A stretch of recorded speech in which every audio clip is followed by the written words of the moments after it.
अस्सलाम वालेकुम dear students, आप कैसे हैं? ठीक है, उम्मीद करता हूँ कि आप सब खैरियत से होंगे। अच्छा, आज का हमारा टॉपिक जो था वो ग्रामर रूल के ऊपर था, जो कि आज हमने डिस्कस करना है।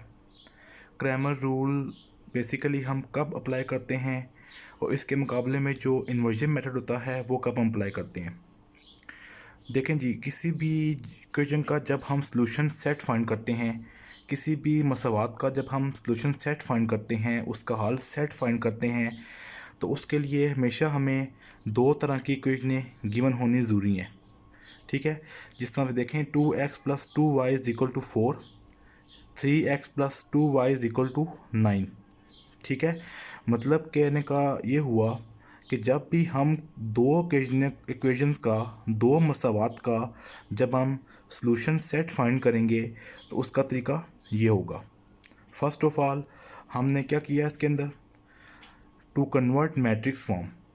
इन दो इक्वेशनों को हमने सबसे पहले मैट्रिक्स फॉर्म में कन्वर्ट किया।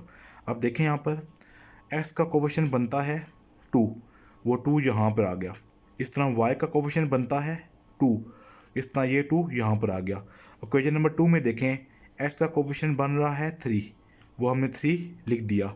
इस तरह y का कोफिशिएंट बन रहा है 2, ये लिख दिया। क्योंकि ये देखें, ये आपको एक्सरसाइज 1.2 में आपको बताया गया था कि जब भी कोई बी इक्वेशन दी होती है, उसको जब हम मैट्रिक्स की फॉर्म में लिखते हैं तो उसका तरीका ये होता है। सिमिलरली जो एक्स वाई इसके जो वेरिएबल हैं वो साथ इसके आगे, इक्वल के बाद 4 और 9 को भी हमने मैट्रिक्स फॉर्म में कन्वर्ट कर दिया।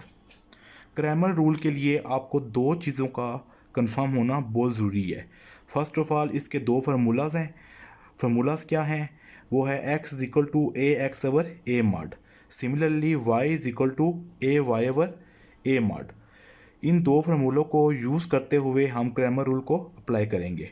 फर्स्ट ऑफ ऑल इन दोनों फार्मूले के अंदर जो आपका डिनोमिनेटर है ए मॉड, इसकी वैल्यू को हम पहले फाइंड करेंगे। इसकी वैल्यू को हम पहले क्यों फाइंड करेंगे? इसलिए फाइंड करेंगे कि पहले हमने चेक करना है कि इसका सॉल्यूशन सेट एग्जिस्ट करता है या नहीं करता। एग्जिस्ट तब करेगा सॉल्यूशन सेट जब ए डिटर्मिनेंट या ए मॉड आप कह सकते हैं, इसकी वैल्यू जो होगी वो नॉन सिंगुलर आएगी। मतलब नॉन सिंगुलर का मतलब ये है कि ज़ीरो के अलावा आएगी। जो वैल्यू ज़ीरो के अलावा आएगी वो आपकी नॉन सिंगुलर होगी। अगर वो वैल्यू ज़ीरो आ जाती है तो इसका मतलब है कि वो सिंगुलर होगी है वैल्यू। सिंगुलर मीन कि आपका सॉल्यूशन सेट किसी भी इक्वेशन, दो इक्वेशन का जो है वो एग्जिस्ट नहीं करेगा। ठीक है, फर्स्ट ऑफ ऑल हमने यहाँ तक ये बात की ए डिटर्मिनेंट की। अब हम फाइंड करते हैं ए डिटर्मिनेंट को। ए डिटर्मिनेंट को फाइंड कैसे करेंगे? इसको हम मार्ट से नोट करते हैं। तो इसकी मार्ट की वैल्यू जो मैट्रिक्स ए है उसको उठा के हमने यहाँ पे रिप्रेजेंट कर दिया, मतलब 2 2 और 3 और 2 आ गया। ठीक है, इसको फाइंड कैसे करते हैं कि आपने इसको क्रॉस मल्टीप्लाई करना है, 2 को 2 के साथ मल्टीप्लाई करना है, फार्मूले का माइनस इसमें मस्ट आता है, 3 को फिर 2 के साथ मल्टीप्लाई करना है। ये इसका मेथड है ए डिटर्मिनेंट या ए मार्ट मालूम करने के लिए। इसी तरह आपके पास ए मार्ट की वैल्यू कैसे फाइंड हो रही है? 2 को 2 से मल्टीप्लाई किया 4 आया, 3 को 2 से मल्टीप्लाई किया 6 आया। जब हमने 6 को 4 से माइनस किया तो -2 आ गया। -2 क्यों आया? क्योंकि 6 के साथ माइनस है। जिस बड़ी अलामत जिसके साथ होगी वो अलामत या वो सिंबल आपने साइन शो करना होगा, which is not equal to zero, और ये नॉन सिंगुलर आ गया है। बस ये माइंड में रखें, जब भी किसी भी इक्वेशन का जब आप सॉल्यूशन सेट फाइंड करेंगे तो वो नॉन सिंगुलर आना ज़रूरी है, अदरवाइज़ सॉल्यूशन सेट आपका एग्जिस्ट नहीं करेगा। अब हमने फार्मूला के मुताबिक ए एक्स की वैल्यू फाइंड करनी है, फिर ए वाई की वैल्यू फाइंड करनी है। अब ए एक्स का अलग मेथड है और ए वाई का भी अलग मेथड है, इसको हमने फाइंड करना है अभी। अब ए एक्स कैसे फाइंड करेंगे? फर्स्ट जो आपका जो कॉलम है 2 और 3, ये कॉलम है 2 और 3, इसकी जगह पे आपने 4 और 9 को यहाँ लिखना है। फिर सुन लें, आई रिपीट, 2 और 3 की जगह 4 और 9, 2 और 2 as it is. Grammar rule का ए एक्स फाइंड करने का ये तरीका होगा। सिमिलरली अब वही मेथड है कि आपने 4 को 2 से मल्टीप्लाई करना है, 9 को 2 से मल्टीप्लाई करना है। तो ये आ जाएगा 4 को 2 से किया 8, 9 to the 18, which is equal to -10 और ए एक्स इक्वल टू -10। अब एक चीज़ याद रखनी है, अब आप सोच रहे होंगे या आपका क्वेश्चन होगा इसमें कि ए एक्स की वैल्यू अगर ज़ीरो आ गई, जिस तरह ये ज़ीरो आ जाता तो वो सिंगुलर बनता। अगर यहाँ पे ए एक्स की वैल्यू ज़ीरो आ जाए तो फिर क्या होगा, ए एक्स की वैल्यू जो मर्ज़ी आए, ए वाई की वैल्यू जो मर्ज़ी आए, आपका कंसर्न इससे नहीं है, आपका कंसर्न ए मार्ट से है। ए मार्ट की वैल्यू आपकी ज़ीरो नहीं आनी चाहिए।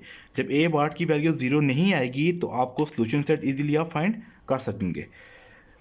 इसी तरह हमने ए वाई की वैल्यू फाइंड करनी है। ए वाई की वैल्यू फाइंड करने का तरीका क्या होगा कि आपने 2 और 3 को सेम एज इट इज़ लिखना है। अब 2 और 2 की जगह को 4 और 9 को रिप्लेस करना है, ठीक है। फिर क्या होगा, 2 को 9 से मल्टीप्लाई किया, 4 को 3 से मल्टीप्लाई किया, तो 9 टू द 18 आया, 4 3 12 आया। ए वाई की वैल्यू आ गई 6।